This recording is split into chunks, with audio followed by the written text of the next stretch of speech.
Dinas Lingkungan Hidup membuat inovasi baru mengurai permasalahan sampah di Banjarmasin.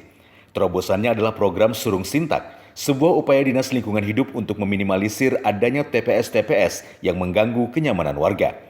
Teknisnya, satu buah truk disiapkan setiap hari guna menjemput sampah-sampah rumah tangga yang dibawa para pengumpul sampah melalui gerobak.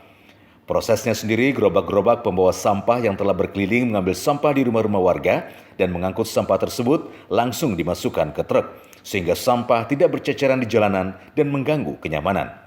Truk pengangkut sampah ini sudah menunggu sejak mulai pukul 20 WITA, disesuaikan dengan jadwal berkumpulnya gerobak. Lakukan ada program yang namanya pelayanan angkutan Surung Sintak.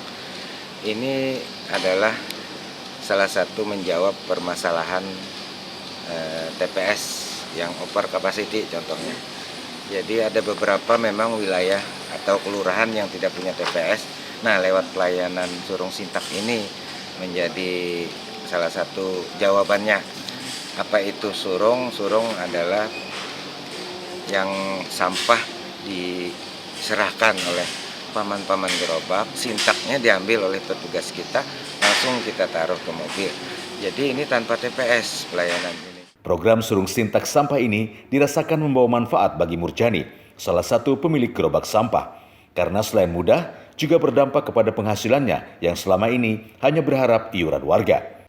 Kami diringankan, kada dianuakan itu mudah gitu nah.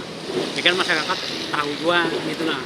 Dan lagi masalah iuran tetap ya kan jauh daripada yang kemarin kayaknya dinaikkan dan sementara ini kada lagi. Tergantung masyarakat lagi kan menambahin lagi sebenarnya. Nah. Berarti ini nyaman yang dahulu kah nyaman sekarang? Nyaman sekarang. Agak ketarak lagi sini daripada dulu. Program Surung Sintak ini juga meminimalkan jarak distribusi sampah keluarga menjadi lebih dekat. Rida, Kalsel 1 Net, Banjarmasin.